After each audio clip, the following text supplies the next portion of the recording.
Sot mbushën 7 vjet nga aksidenti tragjik i autobusit të Durmëtus në Llazkars të Shkupit, në të cilën humbën jetën 16 persona dhe 38 persona u lënduan. Pas 4 vjet të gjysmë gjykim, 6 persona fillimisht u dënuan me gjithsej 39 vjet burg, ndërsa në vitin 2025 2 prej tyre i u shtua dënimi dhe për disa vite nga gjykata apelit.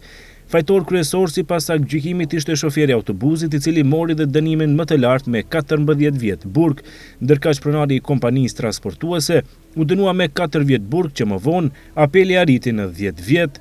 Ndërkohë në këtë përvjetor rezultoni aratisur Remzi Miftari, i cili në vend që të vuante dënimin me burg prej 10 vitesh për tragjedinë, u largua nga shteti duke e shtyrë vuajtjen e dënimit me arsyetimin se do t'i nënshtrojë një operacioni.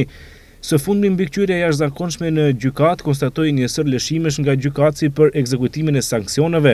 Antarët e Këshillit Penal në gjykatën e Gostivarit, lëshim në shërbimin postar të stacionit policor në Gostivar, si dhe shtyrje mjekësore të kontestuara lidhur me aratisjen e Remzi Miftarit.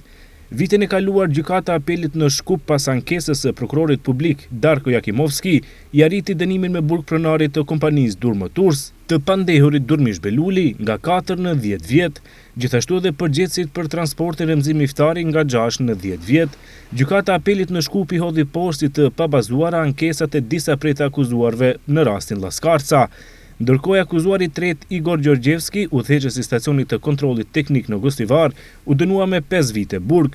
I akuzuari i 4 Goran Dukovski, kontrollor teknik në Gostivar, u dënua pashtu me 5 vite burg. I akuzuari i 5 Jane Babarovski, kontrollor teknik në AMZ Gostivar, gjithashtu u dënua me 5 vite burg. I akuzuari 6 Manuel Trifunovski, shoferi i autobusit të aksidentuar, u dënua me më së shumti vite burg. Ai do të jetë i privuar nga liria për 14 vite. Në fjalët përfundimtare, prokurori i Lëndës Darko Jakimovski theksoi se gjithë të 6 të akuzuarit për aksidentin e Llazkarsës janë fajtor, por secili mohon dhe ja hedh faj njëri tjetrit. Familjarët e viktimave dhe të lënduarit mbështetën akuzën e prokurorisë dhe kërkuan që të dënohen të gjithë të akuzuarit. Nga ana tjetër, asnjë prej të akuzuarit nuk e pranon fajin, gjithsesi të gjithë kërkuan që të lirohen nga akuza.